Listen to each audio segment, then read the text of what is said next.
Well, hello, everybody. This is Reverend Ron Stief.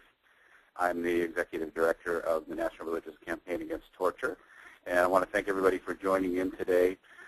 This time is usually reserved for our participating members council call-in from across the country, so I want to thank all of our participating NRCAT member organizations who are on.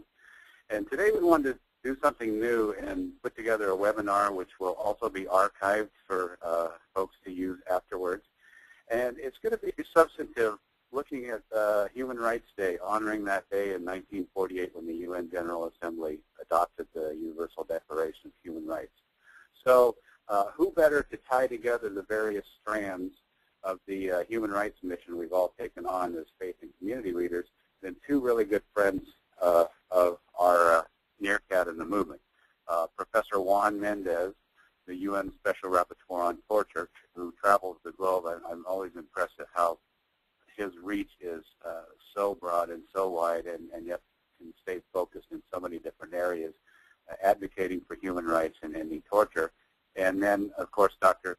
Rebecca Gordon, who has just completed a book tour. We hosted her here in Washington, D.C. on her new book, Mainstreaming Torture, Ethical Responses in the Post-9/11 United States, a long-term academic activist and human rights activist.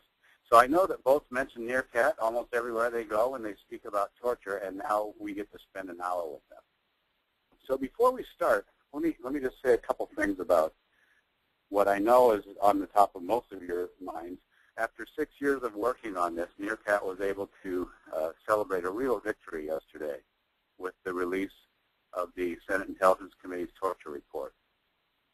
In one of the articles written yesterday by the Huffington Post, which actually lifted up how the faith community has been in the lead on getting this report released, I told the reporter, and it was part of her headline, that this report and what it shows indicates complete moral bankruptcy of all levels of government. So our work that lies ahead of us as moral leaders and as a movement is to work with Congress, and we know how hard that's going to be, to permanently ban torture in this country and not just rely on the President's executive order banning torture, which he did in 2009. And especially today, since we're dealing with the international context with Professor Mendez, we'll also want to make sure we find a way to support calls for prosecutions, or at least recognize that what's described in the Senate torture report is criminal activity. And just because our President and Department of Justice, for political reasons, have taken prosecution off the table for now, it doesn't mean that we can't call for accountability for crimes that were done in our name. So all of you should have gotten our new Human Rights Faithfully newsletter, which we also launched today. Among other things, it'll give work of NRCAT developing daily, hour by hour, as we respond to the torture report in the media and elsewhere. So for Human Rights Day, I really reflect on advances in human rights around the world, and I'm also mindful of the abuses that happen not only in other countries but here in the U.S. I'm very mindful of the temptation of the powerful to set aside values in the name of security, as we now see in the details of the CIA torture that we find in the torture report, which I just described, and especially looking at the 80,000 people who endure the torture of solitary confinement every day in this country. I'm also mindful of the impunity that we're seeing in response to police violence against communities of color, from Ferguson to Staten Island, Los Angeles to Cleveland. I really pray daily for an end to the institutional persistence of torture in prisons, in jails and detention centers nationwide. And I wake up most mornings asking for strength for myself and for the NRCAT network as we work for human rights and work to end the criminalization of the marginalized that is so pervasive in our society and our country.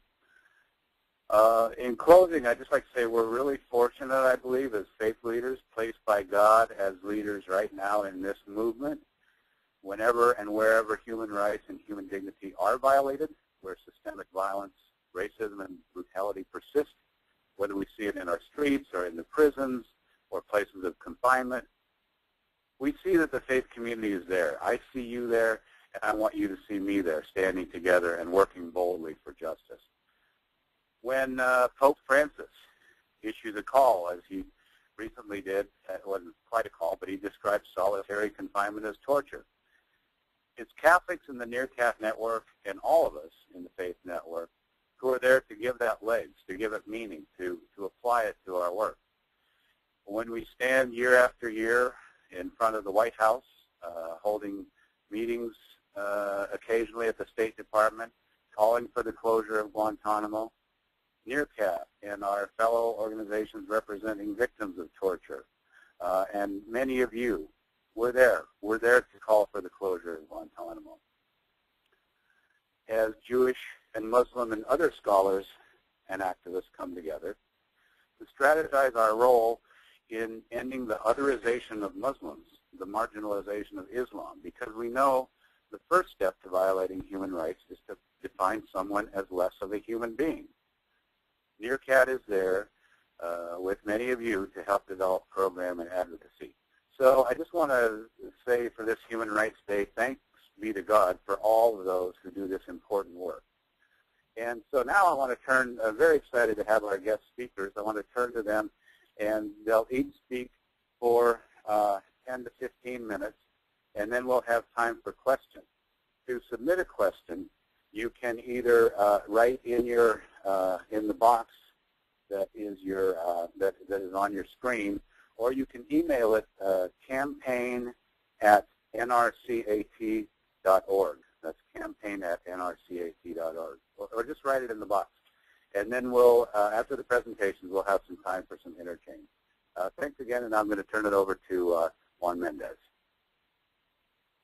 Hi, good afternoon, and thank you very much, Reverend Stief, and also I want to thank the National Religious Campaign Against Torture for inviting me to participate in this webinar precisely on Human Rights Day. And let me congratulate all the organizations that are part of the campaign for the that we witnessed yesterday with the publication of the Senate Committee on Intelligence report.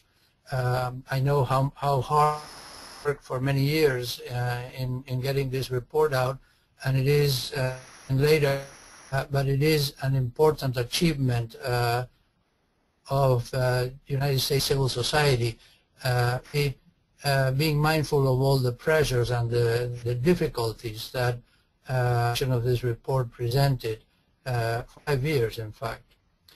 Let me start with the recent review of the United States that was conducted by the United Nations Committee Against Torture, an opportunity to take stock of both positive developments and shortcomings with international human rights standards, torture and ill treatment, and in particular with the Convention Against Torture that the United States signed and ratified November of 1994. In its appearance before the committee, the U.S. delegation acknowledged that the United States aligned and tortured prisoners in the of September 11, 2001, a fact that President Obama also recently acknowledged.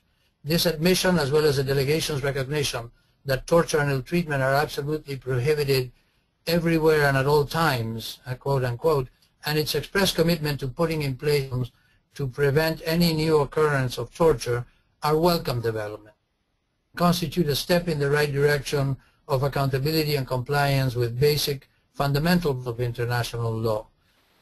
From the fact that no new cases of torture implicating the United States have been reported since 2009. While these developments, the United States recognition of wrongdoings are not insufficient to guarantee compliance with the Convention Against Torture. The international legal framework is a crystal clear obligation that each state must investigate and punish every single act of torture committed by its agents. This obligation applies not only to signatories of the Convention, indeed to all states, because of the status of torture as a jus cogens norm non-derogable norm of international law or customary international law from which no state can claim to be exempt. Accordingly, the United States must ensure accountability for more than 3 alleged cases of torture that took place between 2001 and 2009 in secret detention centers throughout the world in the context of the so-called extraordinary renditions. The victims of these violations should be able to seek and obtain for the violations they suffered from the state. The committee's concluding observations on the United States highlight a number of other problematic areas in terms of U.S. compliance with the Convention Against Torture. Many of these are topics that I have consistently addressed during my mandate and continue on a regular basis. Some of these challenges for the rest of this presentation. First, the criminalization of torture legislation. The committee expressed concern that a specific offense of torture has yet not been introduced in the United States.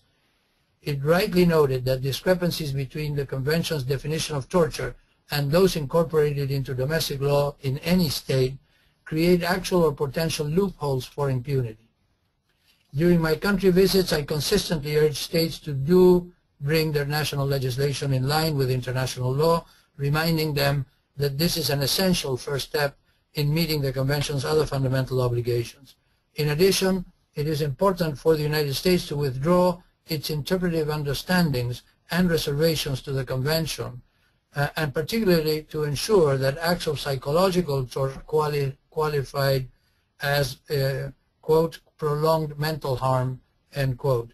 Reservations that are contrary to the object and purpose of any treaty are impermissible under international law.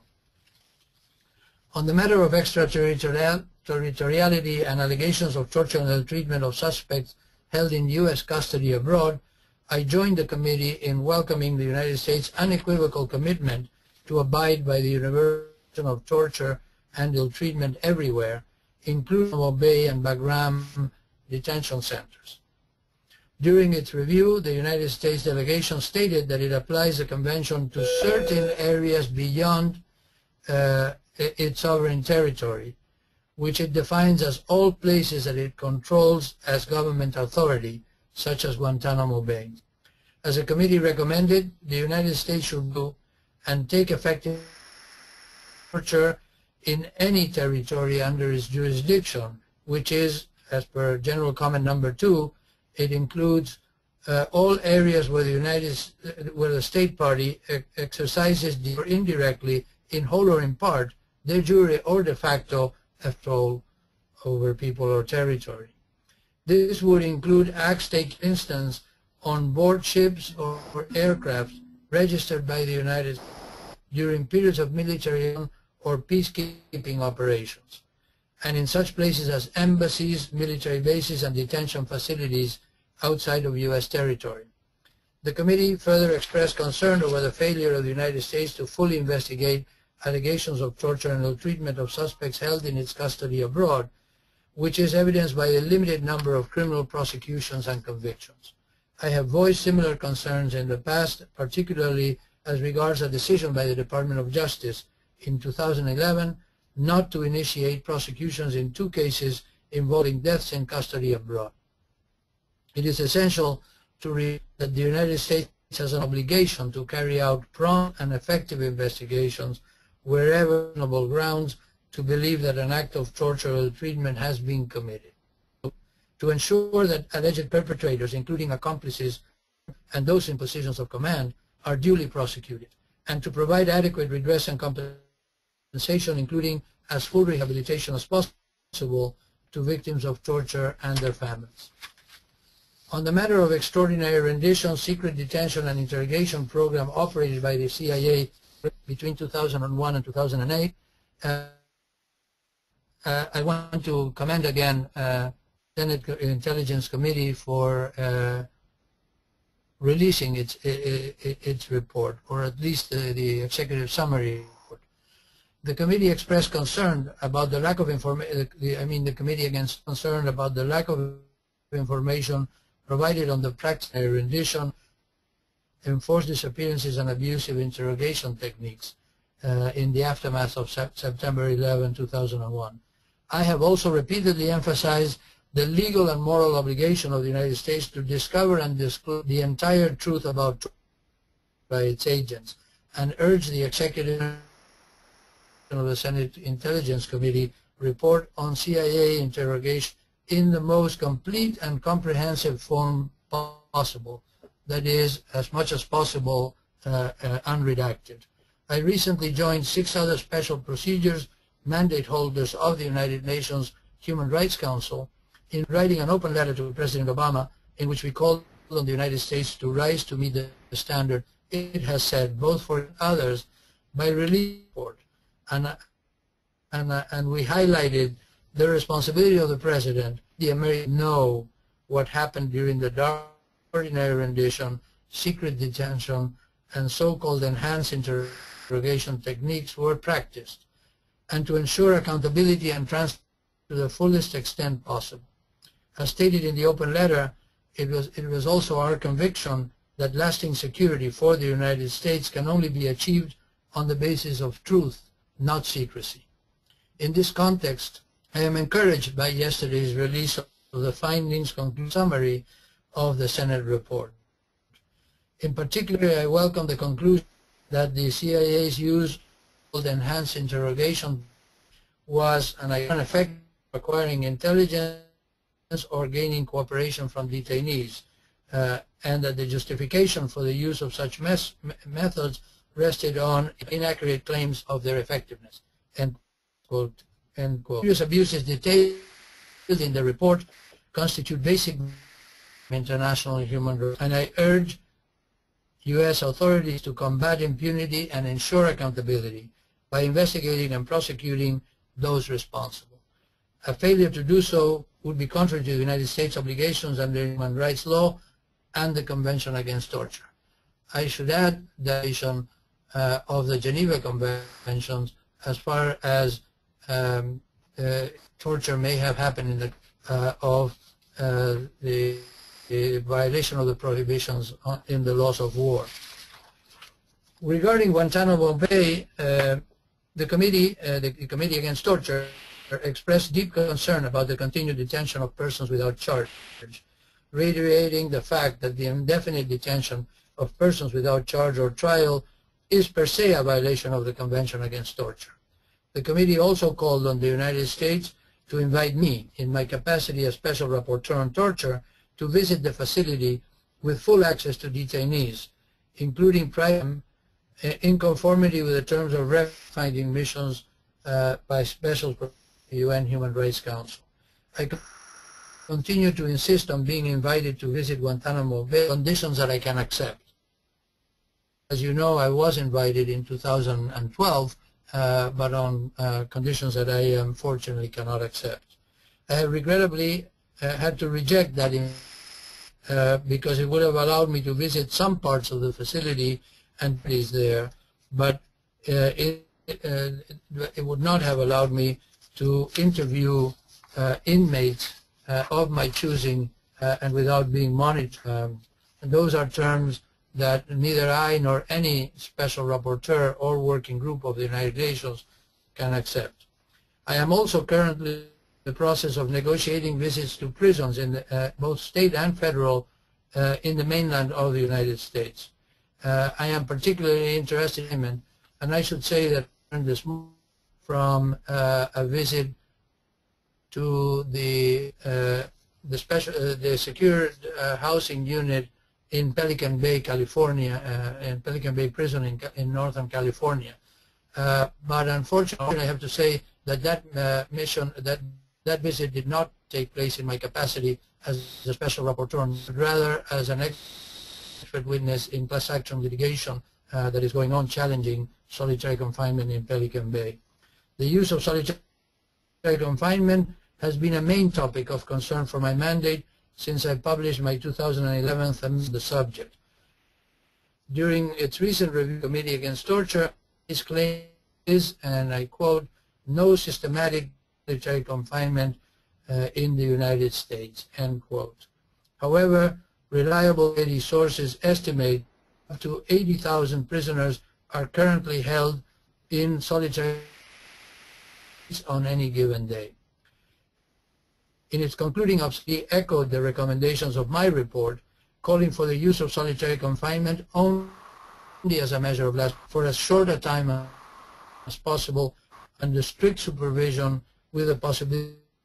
Additionally, the committee called for a prohibition for juveniles, for persons with intellectual or psychosocial disability, women with infants or breastfeeding mothers, which I also recommended in my report. Regarding the death penalty, we welcome the fact that 6 states have abolished the capital punishment during the reporting for year.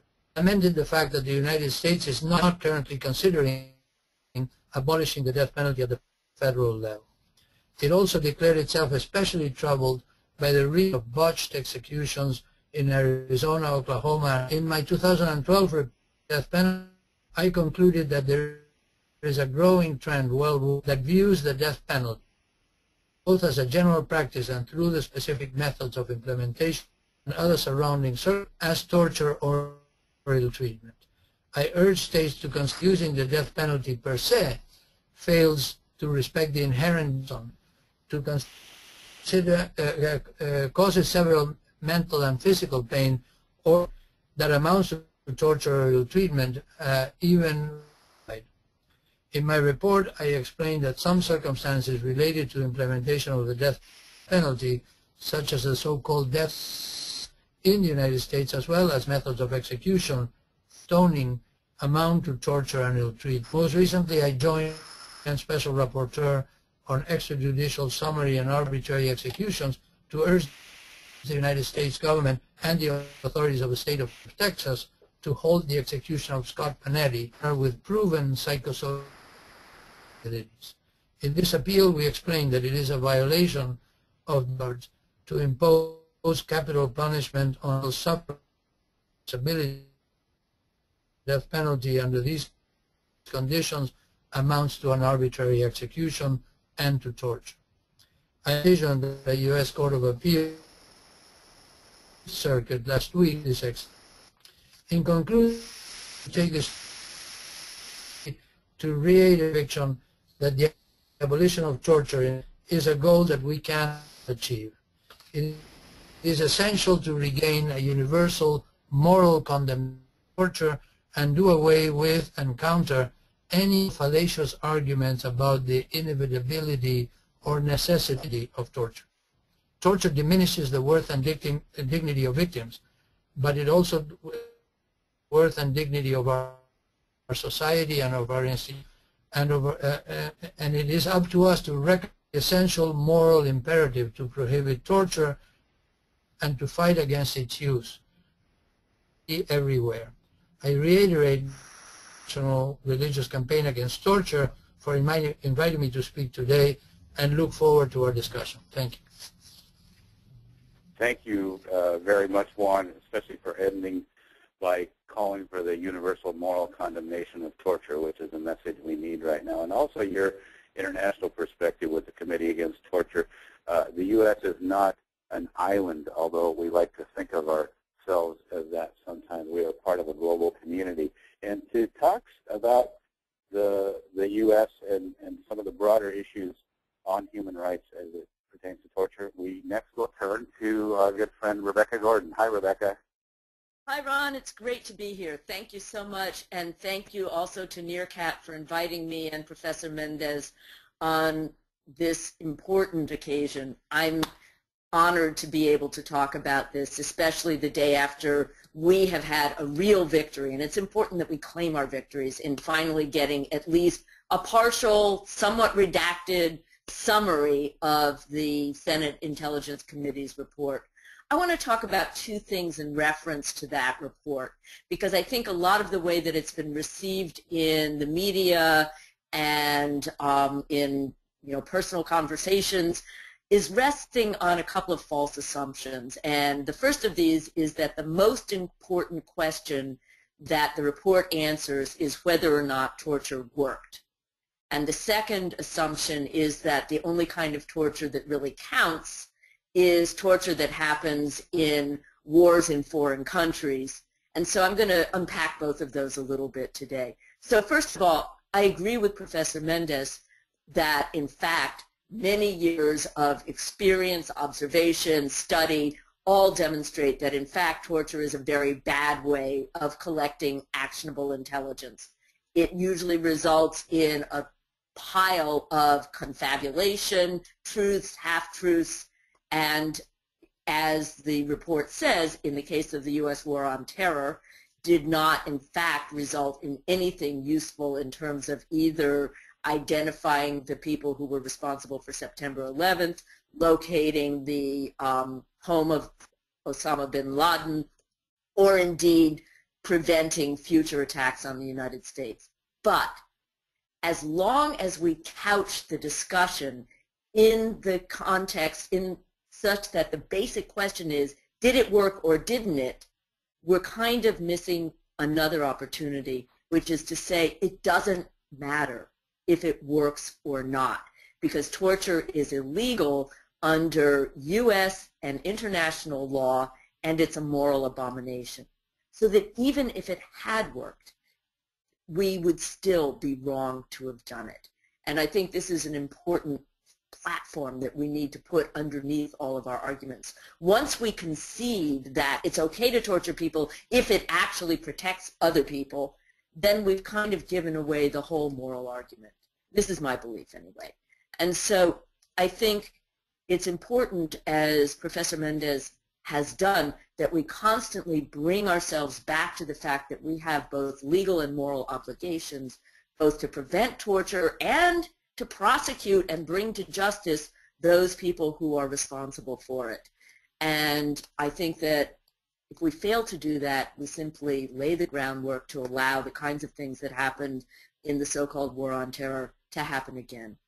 Furthermore, I think as a member of the United States, as a member of this society, I need to ask myself, do I want this to be a country, a nation of laws, or a nation of cowards?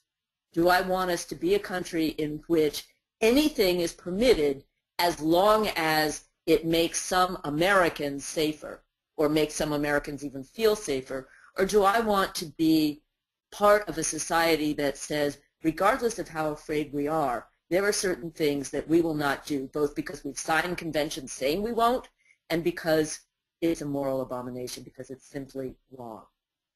So that's one thing I want to talk about. The second thing is this question of torture inside the United States, because one of the things that's happened as a result of this drip, drip, drip of revelations about torture over the past decade is that we've become inured to the idea, and we've come to believe that torture is primarily something that only happens in the context of conflicts with people and entities and nations that are outside the United States. Sometimes it's harder to see things when they're really close to you. The closer they get, the less good your focus is. And so that's why I'm really glad that both the UN Committee Against Torture and today Professor Mendez have focused on issues of torture inside the United States. The things that we did under the Bush administration's war on terror are horrible, and they are, you know, much worse even than some of the things that were revealed in the report yesterday. But they touched the lives of a relatively small number of people compared to the more than 80, possibly 80,000 people who are presently in solitary confinement in the United States, not to mention the giant prison population of 2.3 million people incarcerated. A lot of folks don't know that we didn't always have this huge proportion of our population incarcerated. In fact, back in the 1970s, in 1975, the U.S. prison population was somewhere around 250, 350,000. Now it's 2.3 million, almost 8 times as many people. And of those people, some 80,000 perhaps, the federal government doesn't release these figures, so it's an estimate, at any given time are kept in solitary confinement. So let's talk a little bit about what that means. Solitary confinement we now know is a form of psychological torture that is used actually by prison administrators for the purposes that are outlawed in the Convention Against Torture, in order to punish people and also in order to force people to either make confessions or to give up information about third parties. What do I mean by that? Many of the people who are in solitary confinement in U.S. prisons are there because they have been validated as members of prison gangs. And essentially, there are only three ways that they will ever get out of solitary. They'll be paroled, they'll die, or they'll debrief. And to debrief means essentially to give information about other members of your prison gang. Now, whatever we may think about the existence of prison gangs, and they certainly do a lot of harm to the people who are in prison, that doesn't mean that it's all right to torture someone in order to force that person to give up the names of other people or to identify them as having committed particular acts. Furthermore, there's some research that goes into the history of these gangs in prisons that suggests that they actually arise out of an institutional practice of segregating prisoners by race in the first place, and that there's a sense in which the gangs are, in some cases, actually a creation of the very prison authorities that control the prisoners. So regardless of that, the fact is that forcing someone to turn in another person through the use of torture is absolutely prohibited under the convention. Okay, so what is it like in one of these secure housing units or supermax facilities?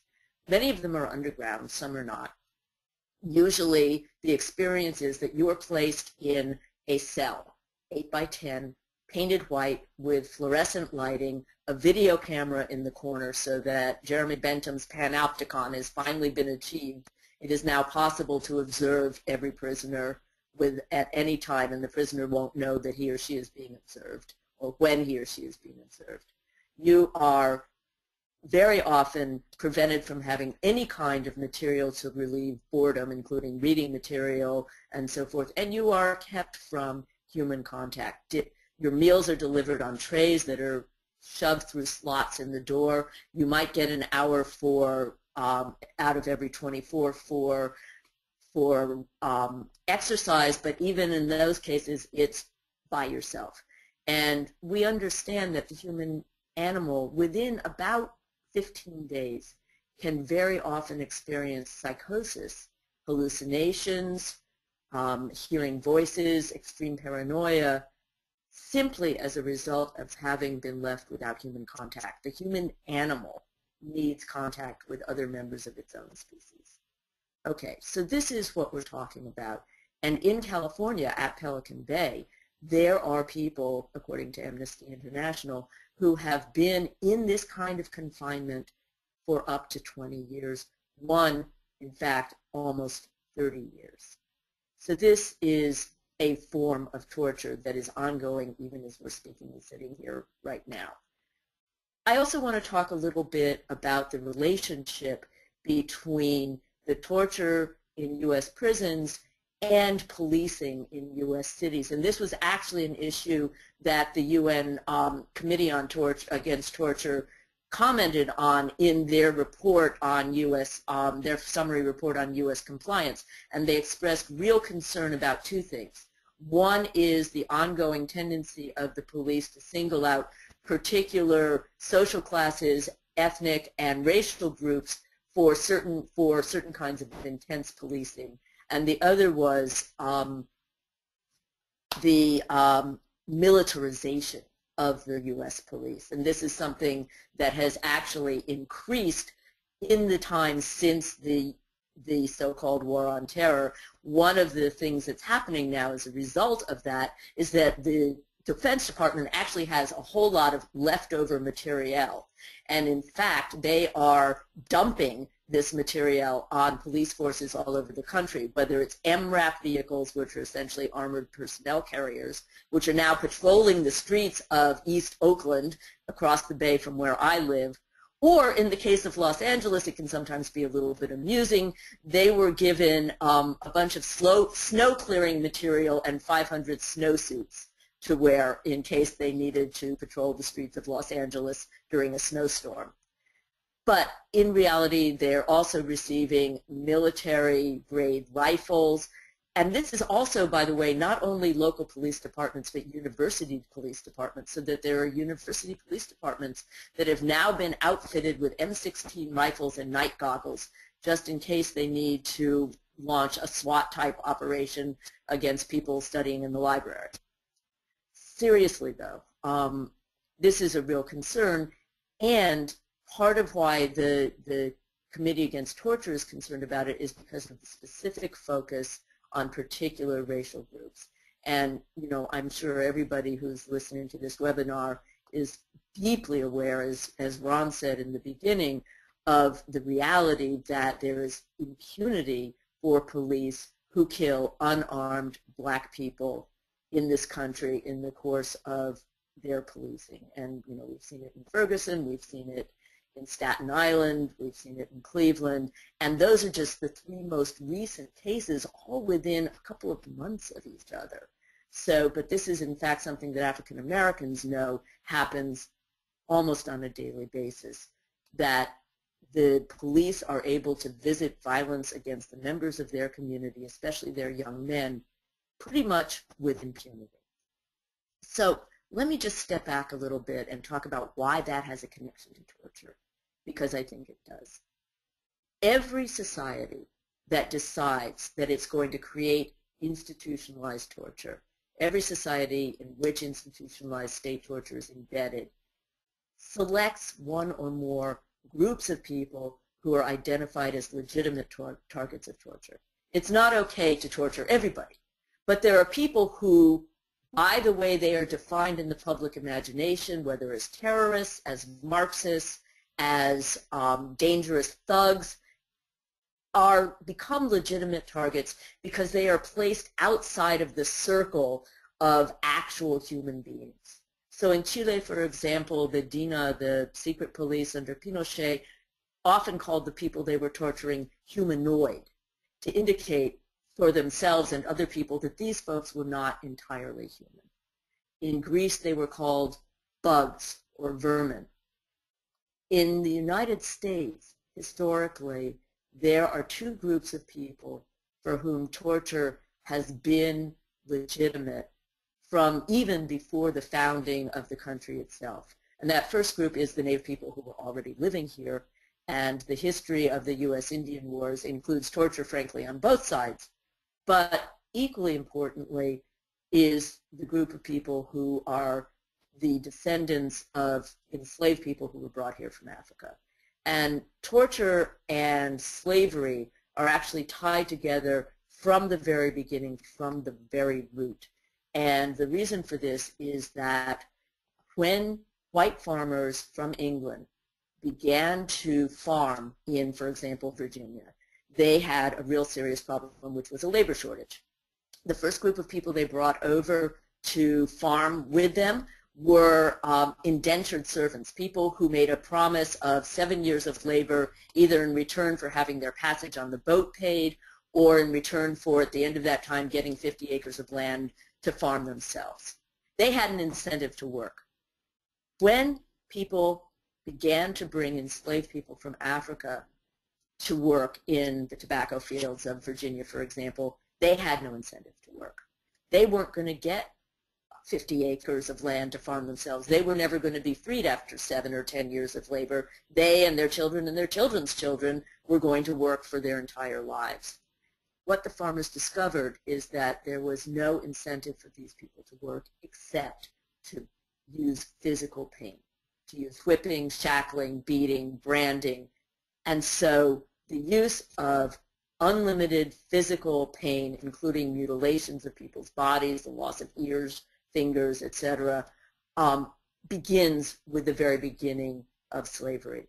And in the mind, in the imagination of white America, there is now a group of people who are legitimate targets of institutionalized violence. Now you might say, oh, but that ended with slavery and that was hundreds of years ago. Lincoln freed the slaves with the Emancipation Proclamation in 1865, and that's true. But after the Emancipation Proclamation, many of these same people who had been slaves or their descendants were again forced into labor as prison convicts who were leased.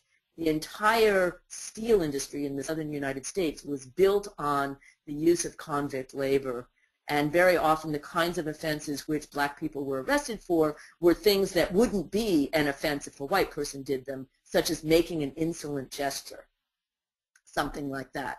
And for doing that, a person could then be in prison for a term of years and forced to work in the coal mines where many people died, and again subjected to exactly the same kind of treatment, branding, whipping, torture, essentially. Okay, let's come forward in time to the 20th century, and many people will remember that in the United States, lynching was a very common practice, especially in the southern United States, but also in the Southwest for Latinos, and indeed in California. Lynching was an example of an institutionalized state form of torture and murder. And when I say institutionalized, what I mean is that it was embedded in Southern society so that other people, white people, would even occasionally or often go to a lynching that was planned and make it an afternoon's entertainment. They would bring picnics and take photographs. And in fact, there's a whole subgenre of art, if you will, that developed as a result of this. And what they would do is they would take pictures of someone being whipped or burned to death, take them into their local photo studio, and have them turned into postcards, which they would then mail to their friends. Look at the fun that we had on Saturday afternoon. You can still find many examples of these. There are collections in museums, and they're even available on the internet. Not only was it institutionalized in the state in the sense that it was embedded in U.S., at least Southern white society, but also in that many of the people who ordered the lynchings and ran the lynchings were in their work lives members of the local police forces. So there was an interpenetration between the local police and lynching. Okay, so you might say, well, that's all gone. That was, years ago, although I have to tell you, the last lynching I know of happened right after I moved here to California in Richmond, right across the bay from me, in 1982. A young man who was an African-American transgender person was hung from a tree outside a bank in Richmond, California. Now, this wasn't exactly the same kind of ritual that went on in the southern United States with a lot of people attending, but in fact, we have laid now for 200, 300 years the foundation for the sense that people of African descent are in some sense outside that circle of human beings. And this is especially true for young black men. And so, this is Ron. Yeah. So I was thinking we should get to some questions because I think that's a great place for you to kind of pull together. Yeah, to really pull together what you said, because we do have some questions coming in by email, and I want to encourage people to go ahead and type your message in, your question into the message box if you want to do it that way. We got a couple coming in from email, so I wanted to get to that. And one is on the report, and one is just to kind of continue what you're talking about, Rebecca, with the solitary confinement. But on the report itself, there was a question about that somebody said, okay, so was there anything new yesterday in the torture report as far as, and I guess that would go to you, Professor Mendez. You've looked at this long enough to let us know. Is there something new there that we should all be talking about at this point? Well, I think that's new. Of course, we know that torture was practiced under the infamous torture memos because the highest authorities of the United States admitted that they want to call it torture, but they did admit that it happened. But I like to say that it's important for a nation to do a serious investigation, even of things that are known, establish all the details and all the circumstances, establish chains of responsibility. So even if we only know a certain percentage of facts that were not known before, and the rest was at least through journalistic entrepreneurs or just leaks that we have come to know. The effort to put it all together in itself a very significant event. And for all we know, and like everybody else, I'm struggling to read the 500 pages of the executive summary, but there's no question in my mind that it is both, it includes a lot of new information, more importantly, that it puts it all together in a very hard summary of what went on. Now, of course, it's very important for the Senate Intelligence to release the full report, or at least release it to scholars. I mean, who's going to read 30,000 pages, right? But it's important that that this won't remain classified. And of course, the most important thing is that there is a right to truth that has to be and this is a step in the direction of truth. But the right to truth is not a right in isolation from the right to justice, from the right to reparations, or from the measures to avoid repetition. We have achieved a major first step, but the other steps are also very important, and I hope that the debate that this report generates will push the United States in the direction of fulfilling the equally important obligation. Thank you, and that's really good. And the next question has to do with some of what you both addressed, but especially Rebecca, on homegrown torture. Somebody has emailed us thanking you both, and especially you, Juan Mendez, for talking about this. Her brother is in Pelican Bay, has been in one of those gray boxes Rebecca described for the last 17 years, and is so heartened to know that there are efforts here to have a visit, and there are thousands of these men for 17, 20, 30 years. I guess her question really is, you know, a lot of the prisoners can't see the parole board while they're in solitary. There are prisoners doing their maximum sentence. A lot of times that they're in the solitary. As Rebecca mentioned, there's no way to get them out. How are we going to reverse this campaign? What set of policies, what things do we need to be saying to get people to wake up to this reality? And I'll let you start with that, Rebecca. Well, I think that here NRCAT actually has taken the lead, and I'm really happy to see it. I believe that in this country right now, we are sort of on a wave of momentum that concerns especially mass incarceration, the fact that there are all these people incarcerated, but also we are beginning to see momentum towards ending the death penalty, and that's something we haven't seen for, the last time around was about 20 years ago, and we're beginning to see public awareness of the reality of solitary confinement. It probably began with Atul Gawande's article in the New Yorker back in 2009 called Hellhole, in which he began to let people know how real this kind of torture is. I think what we need to do is look at legislation both at the federal and at the state level. And both the UN Committee Against Torture's report gives us a good springboard for that, for taking it to legislatures. I think in some ways we're better off right now. We're more likely to be able to do this in some of the states that still maintain Democratic Party majorities in the legislature. So California becomes very important for that, both because we're so populous and have such a big prison population, but also because there's a real possibility of moving some legislation in Sacramento, which might not be the case, say, in Texas. So I think that we need both to continue to do the work at the legislative level, but also at the level of media and social awareness. We need to continue to put this out. Every time we're tapped to talk about torture, it's important for people in this country to also bring that conversation back to what's going on here as well as outside.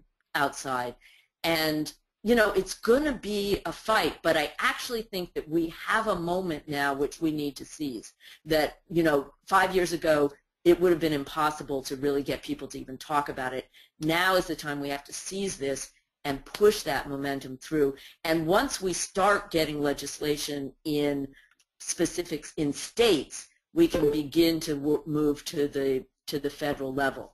California has a history of starting bad stuff like Proposition 187 and Proposition 209, which 187 was against undocumented immigrants, and 209 outlawed affirmative action. But we also have a history of being the state where new things happen and then spread across the country. We're the first state to tip over the demographic balance into being a minority white state. And I think we can be the first state to actually pass legislation on solitary confinement. Rebecca, thanks. And Juan, I know you have to jump off the call in a couple minutes to get yourself to your next appointment. To follow up on Rebecca's, if you have a minute, you know, when Rebecca was talking about the impunity that we're seeing with so many different things and the growing awareness of how many people in the U.S. are in solitary confinement, which really is horrifying to people in other countries of the world, even countries with high prison populations. What is the rest of the world thinking about the U.S., I mean, in terms of helping us with this work to try to get the U.S. to come around on human rights? And unfortunately, the people of confinement in countries that use solitary confinement, not only the United States, but certainly we know a lot less about other countries, and but it doesn't look like they use it as extensively as the United States uses it. And there are countries going about abolishing it or limiting it. This is what I think we should focus on, is a prohibition on prolonged solitary confinement. However we define the maximum term which solitary confinement should have, measured in years, in not even, and it shouldn't be repeated. We should also abolish solitary confinement of an indefinite nature, because that, you know, just increases the ample field. And of course, the other I mentioned in my first word, I think there are, unfortunately, we need to campaign against solitary confinement in many other parts of the world. But the question is, the United States, I think solitary, the death penalty, and particularly Guantanamo Bay and under the so-called war on terror, has really diminished the standing of the United States, a country that represents values of liberty and of respect for human dignity. Again, this is not something that is lost forever by any means, but the United States needs to remember that it has to work to get back to that position of lead on human rights. Generally, it has lost. It's no longer seen by the rest of the world as a beacon that shows the way to us as to how to treat their own citizens. Thank you very much, Professor Mendez. It's so great to have you out there doing this work on our behalf. We really appreciate the time that you've taken today for this webinar. Well, it's actually very good for me to be able to deal periodically with all of you. And I really need to apologize for leaving a little early this webinar, but I do have to take a press call about the Senate report. And I do again appreciate not only the opportunity to participate in the webinar, but to do so in the company of Dr. Gordon, whose work I very much admire. Thank you very much, and I'm sorry to have to go. That's okay. Thank you. We just have a couple minutes left, and I wanted to also let you know we have a lot more questions coming in through our email account than we can possibly get to. There are a couple that we will try to get to afterwards. Our staff here at NRCAT will answer those questions. One that I think would be particularly good for you to explore with us a little bit more, Rebecca, is this this idea of legitimate targets of institutional violence, how it's just there's certain people that are just categorized by a society as that, and especially possibly addressing the role of the media and the persistent support that we have in this country when you see the polling, that a lot of people still think that, and you already said this, a lot of people still think it's okay to torture somebody if you can get evidence that will keep us all safe. But these legitimate targets for violence, if you could say a few words on that. I'd be happy to. First, let me also say about the polling, the really discouraging thing is that, in fact, the longer the so-called war on terror went on, the higher the percentages were of people who were willing to accept torture. It's almost as if we got inoculated, we got vaccinated against outrage, and people gradually, as the drip, drip, drip of information came through over the years, became more and more willing to accept torture rather than more and more willing to resist it. But let me say about legitimate targets. I think that this is really an important point because it happens in every situation where there's institutionalized state torture. A group of people are identified to the larger society as representing a particular danger to them, either because they're terrorists or, in the case of African American men, because they are criminals. And all you have to do is turn on your television anytime, day or night. You can watch a rerun of Law and Order, SVU or whatever, and most of the time you're going to see a Latino gang member, an African American man who is either a rapist or a gang member or a thief or a carjacker. The media representation of black men as criminals has in fact vastly overstated the amount of criminal activity that even goes on in this country. So people are afraid, not because something has actually happened to them or someone they know, but because they saw a fictionalized example of it on television that was supposedly ripped from the headlines. So I think the entertainment media have a big responsibility here. I also think that many of us have been primed to be willing, if we are white, to accept these pictures of African Americans as dangerous thugs as legitimate. And you know, this isn't the first kind of media vilification of black people. Black women have been subjected over and over again to being represented either as welfare queens or as dangerous hussies whose sexuality is out of control. So the history of the representation of African Americans in this country has long been one that says these people are sort of human, but not quite human. That's good. Thank you, Rebecca. And I often, when I speak with our Muslim brothers and sisters around the country, I just have to say, you know, look at U.S. history. It's your turn right now. It was somebody else's turn. It was the Japanese Americans in World War II, and not to minimize what's happening because we need to stop what's happening, but for people to understand that we are in a period that is a pattern in U.S. history right now that is targeted at the Muslim community especially. So thank you, and I'm going to close it with, I'm going to turn one of our questions into a statement because I think this person had a wonderful reflection on what we're trying to do in this webinar today, saying that the release of the Senate report is important, but they were disheartened to see that it opened with a focus on context, with everything referencing 9/11, as though that somehow sets the stage for understanding everything that's happening in the world right now to us.